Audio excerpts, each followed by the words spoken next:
എല്ലാവർക്കും നമസ്കാരം. കേരളത്തിൽ ഇറിഗേഷൻ ഡിപ്പാർട്ട്മെൻറ്റിനും കൃഷി വകുപ്പിൻ്റെയും തലപ്പത്ത് ആരെങ്കിലുമൊക്കെ ഉത്തരവാദിത്തക്കാരുണ്ടെങ്കിൽ അവരുടെ ശ്രദ്ധയിലേക്ക് പെടാൻ വേണ്ടിയിട്ടാണ് ഞാൻ പ്രധാനമായിട്ട് ഈ വീഡിയോ ചെയ്യുന്നത്. കേരളം ഇന്ന് കടന്നു പോകുന്ന സമാനതകളില്ലാത്ത ദുരന്ത അവസ്ഥയിൽ ഈ ദിവസങ്ങളിൽ കേരളത്തെക്കുറിച്ചും കേരളത്തിൻ്റെ ഭാവിയെക്കുറിച്ചുമൊക്കെ ആശങ്കപ്പെടുന്ന ധാരാളം ആളുകളുമായി ചില മീറ്റിങ്ങുകൾ, ചില ചർച്ചകൾ ഒക്കെ നടത്തിക്കൊണ്ടിരിക്കുന്ന അതിൻ്റെ ഭാഗമായിട്ട് കഴിഞ്ഞ ദിവസം ഞാൻ പാലക്കാട് കൊല്ലങ്കോട് എന്ന് പറയുന്ന സ്ഥലത്ത് കേന്ദ്ര ഗവൺമെൻറ്റിൻ്റെ ഉന്നതമായ ചില ജോലികൾ ചെയ്ത് റിട്ടയർഡായ 2 ഉദ്യോഗസ്ഥന്മാരുൾപ്പെടെ 4 പേരുമായി ചില കാര്യങ്ങൾ ഞങ്ങളൊരു രാവിലെ 10 മണി മുതൽ ഉച്ച കഴിഞ്ഞ് ഒരു 2 മണി വരെയൊക്കെ ദീർഘമായിട്ട് സംസാരിക്കുന്ന ഒരു സാഹചര്യം ഉണ്ടായി. അതിൽ ഞാൻ മനസ്സിലാക്കുന്ന 2 പേർക്ക് പ്രധാനമന്ത്രിയുടെ ഓഫീസുമായിട്ടൊക്കെ ബന്ധപ്പെടാൻ ഒറ്റ ഫോൺ കോളിൻ്റെ ദൂരം മാത്രമേ ഉള്ളൂ. എന്ന് പറഞ്ഞാൽ അത്രത്തോളം കേന്ദ്ര ഗവൺമെൻറ്റിൻ്റെ ഭരണ തലപ്പത്ത് ബന്ധമുള്ള 2 പേര് അതിനകത്തുണ്ടായിരുന്നു. അങ്ങനെ ഞങ്ങളിങ്ങനെ ചർച്ച ചെയ്തുകൊണ്ടിരിക്കുമ്പോൾ ഞങ്ങൾ സംസ്ഥാനത്തിൻ്റെ മുന്നോട്ടുള്ള ഭാവിയെക്കുറിച്ചും ബാക്കി കാര്യങ്ങളെക്കുറിച്ചും ഇന്നത്തെ അവസ്ഥകളെക്കുറിച്ചും രാഷ്ട്രീയ പശ്ചാത്തലത്തെക്കുറിച്ചും ഒക്കെ സംസാരിച്ചുകൊണ്ടിരിക്കുമ്പോൾ പെട്ടെന്ന് 2 ചെറുപ്പക്കാർ, 2 പേരും ഒരു 30 വയസ്സിന് താഴെ പ്രായമേ കാണുമുള്ളായിരിക്കാം, കാഴ്ചയിൽ അത്രയൊക്കെ ഉള്ളൂ. അവർ 2 പേരും വളരെ പെട്ടെന്ന് കയറി വന്നു. അപ്പോൾ ഉടമസ്ഥൻ ഞങ്ങൾ സംസാരിച്ചുകൊണ്ടിരിക്കുന്നതിൽ പ്രധാനപ്പെട്ട ആ ഉടമസ്ഥൻ അദ്ദേഹം പറഞ്ഞു, അവരോട് കയറി വരാൻ പറഞ്ഞു. കയറി വന്നു. ഉടനെ തന്നെ പറഞ്ഞു ഇരിക്കാൻ പറഞ്ഞു. അവർ ഇരിക്കാനൊക്കെ മടിയായിരുന്നു, പക്ഷേ അവരോട് പറഞ്ഞു നിങ്ങൾ ഇരിക്കുക. അവർ 2 പേർക്കും 2 കസേര കൊടുത്തു. ഞങ്ങൾ ഇരുന്നതിൻ്റെ അപ്പുറത്ത് തന്നെ സൗകര്യത്തിൽ കസേര കൊടുത്തു.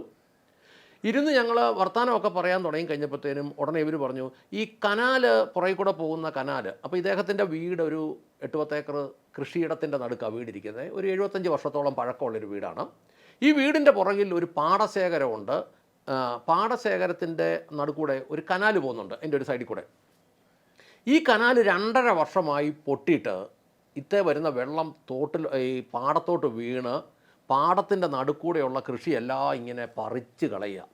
ഈ വെള്ളം ആവശ്യമില്ലാത്ത സമയത്തെല്ലാം ഇങ്ങനെ ഒഴുകുന്നതുകൊണ്ട് ഇവർക്ക് വളമിടാൻ പറ്റുന്നില്ല, ഇവർക്ക് കൃഷി വൃത്തിയായിട്ട് കൊണ്ടുപോകാൻ പറ്റുന്നില്ല. 2.5 വർഷമായിട്ട് ഇത് പൊട്ടിക്കിടക്കുക. വരുന്ന വെള്ളം ധാരാളം ഈ പാടത്തിൽ കൂടെ ഒഴുകിപ്പോയിക്കൊണ്ടിരിക്കുക. പലവട്ടം ഇതിന് പരാതി പറഞ്ഞു. അപ്പോൾ ഇത് പരാതി അന്വേഷിക്കാൻ വേണ്ടി സബ് എഞ്ചിനീയറും ഓവർസിയറും കൂടെ വന്നതാണ്.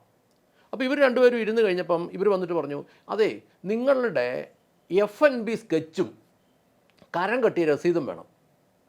അപ്പോൾ ഈ ഉടമസ്ഥൻ, ഈ കൃഷിക്കാരനായ ഉടമസ്ഥൻ, അദ്ദേഹം പറഞ്ഞു അതെന്തിനാ എൻ്റെ FNB സ്കെച്ചും കരം കെട്ടിയ രസീതും ഒക്കെ? അല്ല, ഞങ്ങൾക്കിത് എവിടെയാണെന്നൊന്ന് മാർക്ക് ചെയ്യാനാ. അപ്പോൾ അദ്ദേഹം വളരെ ശാന്തമായിട്ട് ചോദിച്ചു ഈ കനാൽ ആരുടേതാ? അന്നേരം അവർ പറഞ്ഞു സർക്കാരിൻ്റേത്. ഈ കനാലിൽ കൂടെ പോകുന്ന വെള്ളം ആരുടേതാ? സർക്കാരിൻ്റേത്. അപ്പോൾ ഈ ഓവർസിയറെ വെച്ചിരിക്കുന്നത് ആരാ? സർക്കാർ. സബ് എഞ്ചിനീയറായ നിങ്ങളെ വെച്ചിരിക്കുന്നത് ആരാ? സർക്കാർ. നിങ്ങൾക്ക് കഴിഞ്ഞ മാസവും ശമ്പളം മുടങ്ങാതെ കിട്ടിയോ? കിട്ടി. അത് തന്നതാരാ? സർക്കാർ. അപ്പോൾ സർക്കാരിൻ്റെ ശമ്പളം മേടിക്കുന്ന, സർക്കാരിൻ്റെ കനാല് നോക്കാൻ ജോലിയുള്ള, സർക്കാരിൻ്റെ വെള്ളം സംരക്ഷിക്കേണ്ട ഉദ്യോഗസ്ഥനായ നിങ്ങൾക്ക്, അപ്പോൾ ഓവർസിയറോട് ചോദിച്ചു നിങ്ങൾ ഈ കനാൽ എവിടെയാണ് പൊട്ടിയെന്ന് നിങ്ങൾക്ക് അറിയത്തില്ലേ? നിങ്ങളുടെ ജോലി എന്നതാ? അപ്പോഴത്തേനും നിങ്ങൾക്ക് കഴിഞ്ഞ മാസവും ശമ്പളം കൃത്യമായി കിട്ടിയില്ലയോ എന്ന ചോദ്യം ഈ സബ് എഞ്ചിനീയറെ അങ്ങ് പ്രകോപിപ്പിച്ചു. സബ് എഞ്ചിനീയർ പറഞ്ഞു നിങ്ങൾ അനാവശ്യ കാര്യത്തിലൊന്നും ഇടപെടണ്ട, എനിക്ക് ശമ്പളം കിട്ടിയോ, എൻ്റെ കാര്യമൊക്കെ ഞങ്ങൾ അന്വേഷിച്ചോളാം, അത് നിങ്ങളെ ബാധിക്കുന്ന വിഷയമല്ല. ഇയാളങ്ങ് റൈസായി. അപ്പം നിലവിൽ സബ് എഞ്ചിനീയറുടെ പോസ്റ്റും ഈ ചോദിക്കുന്ന മനുഷ്യൻ ഉദ്യോഗസ്ഥ തലപ്പത്തിലിരുന്ന പോസ്റ്റും തമ്മിലുള്ള അന്തരം അറിയാമായിരുന്നെങ്കിൽ അയാൾ ഒരിക്കലും ഈ ചോദ്യം ചോദിക്കില്ല. കാരണം അത്രയും ഉന്നതമായ സ്ഥലത്ത് ജോലി ചെയ്ത ആളും പ്രധാനമന്ത്രിയെയോ കേന്ദ്ര ആഭ്യന്തരമന്ത്രിയോ ഡയറക്റ്റ് ഫോൺ വിളിച്ച് കാര്യം പറയാൻ പറ്റുമെങ്കിൽ അത്രയും ബന്ധമുള്ള ആളാണ്. അതറിയത്തില്ല. അദ്ദേഹം ഒരു സിവിൽ ഡ്രസ്സിൽ ഇങ്ങനെ നിന്നതുകൊണ്ട് ഈ വന്ന സബ് എഞ്ചിനീയർ അങ്ങ് കത്തിക്കേറി നിങ്ങൾ ഞങ്ങളുടെ അടുത്തൊന്നും പറയണ്ട. എന്നിട്ട് പിന്നെ സബ് എഞ്ചിനീയർ പറഞ്ഞൊരു വാക്കുണ്ട്, നിങ്ങൾക്കറിയാമോ ഞാനൊരു കമ്മ്യൂണിസ്റ്റുകാരനാണെന്ന് പറഞ്ഞു. അവിടെയാണ് കളി. ഞങ്ങളും പെട്ടെന്ന് അങ്ങ് അപ്സെറ്റായിപ്പോയി. ഒരു 30 വയസ്സിൽ താഴെ പ്രായമുള്ള ഒരു സർക്കാർ ഉദ്യോഗസ്ഥൻ വന്നിട്ട് പറയുക ഇറിഗേഷൻ ഡിപ്പാർട്ട്മെൻറ്റിലെ പാലക്കാട് കൊല്ലങ്കോട് ഭാഗത്താണ് ഇറിഗേഷൻ ഡിപ്പാർട്ട്മെൻറ്റിലെ ഉദ്യോഗസ്ഥൻ പറയുക ഞാനൊരു കമ്മ്യൂണിസ്റ്റുകാരനാണ്, നിങ്ങൾക്കറിയാവോന്ന്. നിങ്ങൾ കൂടുതൽ കോളൊന്നും പറയണ്ട, നിങ്ങൾ ഈ പേപ്പർ ഇങ്ങോട്ട് തന്നാൽ എവിടെയാണിതെന്ന് ഞാൻ അങ്ങോട്ട് മാർക്ക് ചെയ്യാം, കൂടുതൽ ഞങ്ങളെ പഠിപ്പിക്കുകയൊന്നും വേണ്ടെന്ന്. സത്യം പറഞ്ഞാൽ ഞങ്ങൾ 4-6 പേരുണ്ട്. ഞങ്ങൾ ഞെട്ടിപ്പോയി ഇവരുടെ രീതി കണ്ടിട്ട്. അന്നേരം സ്വാഭാവികമായിട്ട് ഞാനൊന്ന് ചിന്തിച്ചു, ഈ ഉദ്യോഗസ്ഥനാണോ യജമാനൻ, ഇവിടുത്തെ പൊതുജനമാണോ യജമാനൻ? ഇവിടുത്തെ പൊതുജനമാണ് യജമാനനെങ്കിൽ, അല്ലെങ്കിൽ ഉപഭോക്താവെങ്കിൽ, അവരുടെ നികുതിപ്പണം എടുത്ത് അവരെ സേവിക്കാൻ വെച്ചിരിക്കുന്ന ഉദ്യോഗസ്ഥൻ തൊഴിലാളിയല്ലേ?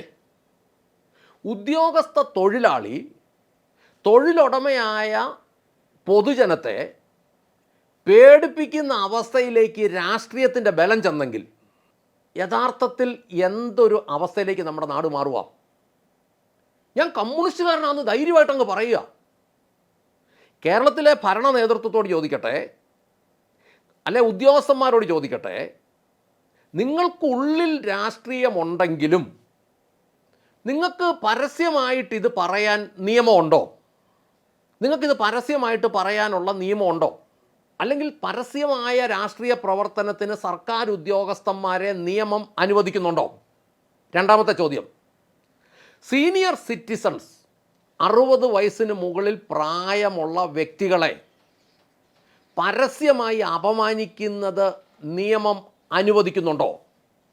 ഉദ്യോഗസ്ഥന്മാരോട് ചോദിക്കട്ടെ, സീനിയർ സിറ്റിസൺമാരുടെ അടുത്ത് അവരെ അപമാനിക്കുന്ന രീതിയിൽ ഉദ്യോഗസ്ഥന്മാർ പെരുമാറിയാൽ നിയമ നടപടികൾ സ്വീകരിക്കാൻ വ്യവസ്ഥയുണ്ടോ എന്ന് നിങ്ങൾക്കറിയത്തില്ലേ?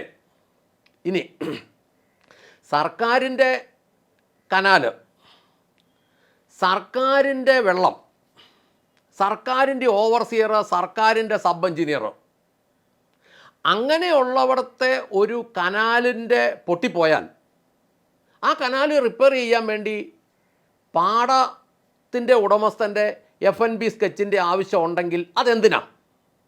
അങ്ങനെയാണെങ്കിൽ നാളെ ഇലക്ട്രിസിറ്റി ബോർഡിൻ്റെ ലൈൻ റിപ്പയർ ചെയ്യണമെങ്കിൽ താഴെ കിടക്കുന്ന പറമ്പുകാരൻ്റെ എല്ലാം കരം കെട്ടി രസീത് വേണ്ടേ?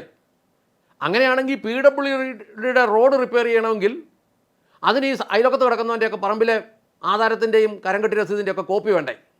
ഇതെന്നാ ഇടപാടാണ് ഇതിങ്ങനെ അങ്ങോട്ടായി പോകുന്നത്? ഇനി അടുത്ത പ്രധാനപ്പെട്ട ഒരു ചോദ്യം, ഈ 2.5 വർഷമായിട്ട് ഇത്രയും വെള്ളം ഒഴുകിപ്പോയി. കനാലെന്ന് പറഞ്ഞാൽ ഞാൻ നോക്കുന്ന ഒരു 3-3.5 മീറ്ററെങ്കിലും വീതിയുണ്ട്, ഒരു 1/4 മീറ്റർ താക്കമുണ്ട് നമ്മൾ കാഴ്ചയെ കണ്ടിട്ട്. ഇതിനകത്തൂടെ വന്ന് ഒഴുകിപ്പോകുന്ന വെള്ളം 2.5 വർഷമായിട്ട് ഇങ്ങനെ ഒഴുകിപ്പോകുന്നുണ്ടെങ്കിൽ ഈ ഓവർസിയർ എന്നാ ഉണ്ടാക്കാനാണ് അതിലൂടെ നടക്കുന്നത്? തന്നെയുമല്ല, ഈ വെള്ളം ഒഴുകിപ്പോയ 2.5 വർഷമാണ് വെള്ളം ഒഴുകിപ്പോയത്. 2.5 വർഷം വെള്ളം ഒഴുകിപ്പോയതിൻ്റെ നഷ്ടം ഈ ഓവർസിയറുടെ കയ്യിൽ നിന്ന് ഈടാക്കേണ്ടതല്ലേ? ഇതിൻ്റെ പേരിൽ കൃഷിക്കാരൻ എത്ര രൂപ നഷ്ടം വന്നിട്ടുണ്ട്? ഒന്ന്, ഈ കനാല് പോകുന്നത് മുന്നോട്ടുള്ള പാടങ്ങളിലേക്ക് വെള്ളം എത്തിക്കാനാണ്. അപ്പോൾ ആ മുന്നോട്ട് പാടങ്ങളിൽ എത്തേണ്ട വെള്ളം ചില പാടങ്ങളിലേക്ക് ഇറങ്ങി അവിടുത്തെ കൃഷിയും നശിപ്പിച്ച് പുഴയിലേക്ക് അല്ലെ തോട്ടിലേക്ക് ചെന്ന് ചേരുമ്പോൾ ബാക്കി പാടങ്ങളിലേക്ക് വെള്ളം എത്താത്തതിൻ്റെ ഉത്തരവാദി ഈ ഓവർസിയർ അല്ലേ? ഈ ഓവർസിയറെ നയിക്കുന്ന സബ് എഞ്ചിനീയർ അല്ലേ? അതിൻ്റെ നഷ്ടം ഈടാക്കേണ്ട യുവന്മാരുടെ കയ്യിൽ നിന്ന്. ഇനി അടുത്തത്, ഈ ചെറുപ്പക്കാരായ ഉദ്യോഗസ്ഥന്മാർ പരസ്യമായിട്ട് ഞങ്ങൾ കമ്മ്യൂണിസ്റ്റാണ്, ഞങ്ങളെ ഒരു കോപ്പും ചെയ്യുന്നില്ല എന്നുള്ള വെല്ലുവിളി ഉയർത്തുമ്പോൾ ഇവന്മാരെ റിക്രൂട്ട് ചെയ്തിരിക്കുന്നത് PSC അല്ലേ? അങ്ങനെയാണെങ്കിൽ അതിൻ്റെ പുറകിൽ ഒരു സ്വജനപക്ഷപാതം ഉണ്ടല്ലോ. കമ്മ്യൂണിസ്റ്റുകാരെയും സഖാക്കന്മാരെയും അവരുടെ സംഘടനാ സംവിധാനത്തിലുള്ളവരെയും കയറ്റാനാണ് പിന്നെന്തിനാ PSC? അത് ജില്ലാ കമ്മിറ്റി ഓഫീസ് ചെയ്യല്ലേ അത്? പിന്നെ എന്തിനാ പൊതുജനത്തിൻ്റെ നികുതിപ്പണം എടുത്ത് PSCയും കൂടെ ഉണ്ടാക്കിയേക്കുന്നത്? ഇനി അടുത്ത ചോദ്യം, ഈ 2.5 വർഷമായിട്ട് ഈ കനാല് പൊട്ടി വെള്ളം വേറെ വഴിക്ക് പോകുമ്പം ഇവിടുത്തെ കൃഷി വകുപ്പ് എവിടെയാ? കൃഷി വകുപ്പ് എവിടെ? അതിൻ്റെ ഉദ്യോഗസ്ഥന്മാരെവിടെ? ഇതാ ഞങ്ങൾക്ക് ചോദിക്കാനുള്ളത്. ഈ 2.5 വർഷമായിട്ട് ഈ ഓവർസിയർ അതിലൂടെ പോയിട്ടില്ലെന്നല്ലേ തെളിവ്? അവൻ എവിടെ? അവൻ്റെ ജോലി എന്ത്? എന്തിന് ഞങ്ങളുടെ പണം എടുത്ത് അവന് കൊടുത്തു? നികുതി പണം എടുത്ത് അവന് ശമ്പളം കൊടുത്തു, മറ്റ് അനൗൺസുകൾ കൊടുത്തു? ചോദിക്കാതിരിക്കാൻ പറ്റിയല്ല.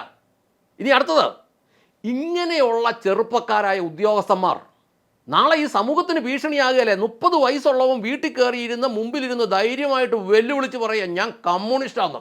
എന്താ കമ്മ്യൂണിസ്റ്റ് എന്ന് പറഞ്ഞു കഴിഞ്ഞാൽ ഞങ്ങൾ പിന്നെ പേടിച്ച് വരണ്ട് കീഴ്പ്പെട്ടിരിക്കണോ? എന്നെ വർത്തമാനമായി പറയുന്നത്? ഉദ്യോഗസ്ഥന്മാരോട് പറയട്ടെ, ഞങ്ങൾ സഹിക്കുന്ന കാലം കഴിഞ്ഞു. നിങ്ങൾ ഞങ്ങളുടെ ജോലിക്കാരാണ്, ഞങ്ങൾ ചോദിക്കും. നിങ്ങൾക്ക് മര്യാദയ്ക്ക് ഞങ്ങൾക്ക് മറുപടി തന്ന് ഞങ്ങളെ സേവിക്കാൻ കഴിയുന്നില്ലെങ്കിൽ നിങ്ങൾ രാജിവെച്ചോളുക, നിങ്ങൾ ഞങ്ങളുടെ കൂടി പൊതുജനമായിക്കൊള്ളുക. നിങ്ങളങ്ങനെ അവിടെ നിന്ന് ഞങ്ങളെ ഭരിക്കണം എന്നൊന്നും ഞങ്ങൾ ആഗ്രഹിക്കുന്നില്ല. ഏതൊക്കെയാലും കേരളത്തിലെ പൊതുജനത്തോട് ഞാൻ പൊതുവായി ചോദിക്കുക, ഈ 2 ഉദ്യോഗസ്ഥന്മാർ, ഈ സബ് എഞ്ചിനീയറും ഈ ഓവർസിയറും ഇനി സർവീസിൽ തുടരണമോ? ഇവർ രണ്ടുപേരും പെൻഷൻ വാങ്ങിക്കണമോ? ഏതൊക്കെയാലും നമ്മുടെ സംസ്ഥാനത്തിൻ്റെ നിയമം അനുസരിച്ച് സർവീസിലേക്ക് കയറ്റേണ്ടത് സഖാക്കന്മാരെ അല്ല. ഇവർ രണ്ടുപേരും സർവീസിൽ തുടരണമോ, ഇവർക്ക് 2 പേർക്കും പെൻഷൻ കൊടുക്കണമോ? ഞാൻ പറയുന്നതിൻ്റെ മർമ്മം എന്താണെന്ന് നിങ്ങൾക്ക് പിടികിട്ടും, ബോധമുള്ളവർക്ക്. അങ്ങനെ വേണമെങ്കിൽ ഇവർ സർവീസിലും വേണ്ട, ഇവർ പെൻഷനും മേടിക്കേണ്ട എന്നുണ്ടെങ്കിൽ നിങ്ങളതിന് കമൻറ്റ് ചെയ്യൂ. ഞങ്ങൾ ഈ ദിവസങ്ങളിൽ ഏതൊക്കെയാലും ഇവർ കയറി പിടിച്ചേക്കുന്ന ഉദ്യോഗസ്ഥന്മാർ, അവർ പെൻഷനേഴ്സ് ആണേലും ആ ഉടമസ്ഥന്മാർ, അവിടെ ഇരുന്നവർ എവിടം വരെ വേണേലും പോകാൻ ശേഷിയുള്ളവരാണ്. അങ്ങനെയുള്ളിടത്ത് തന്നെ വേണം ഉദ്യോഗസ്ഥന്മാർ ഇങ്ങനെ കയറി പിടിക്കാൻ. ഇത് മുന്നോട്ട് ഇങ്ങനെയുള്ള ഒരു കാര്യങ്ങളും അനുവദിച്ച് കൊടുക്കരുത് എന്ന് ഞാൻ ചിന്തിക്കുന്നു, ഞാൻ ആഗ്രഹിക്കുന്നു. നിങ്ങളും അതിന് തയ്യാറാണെങ്കിൽ കമൻറ്റ് ചെയ്തോളൂ, നമുക്ക് മുന്നോട്ട് പോകാം എന്ന് ഓർമ്മിപ്പിച്ചുകൊണ്ട് നിർത്തട്ടെ. നന്ദി, നമസ്കാരം.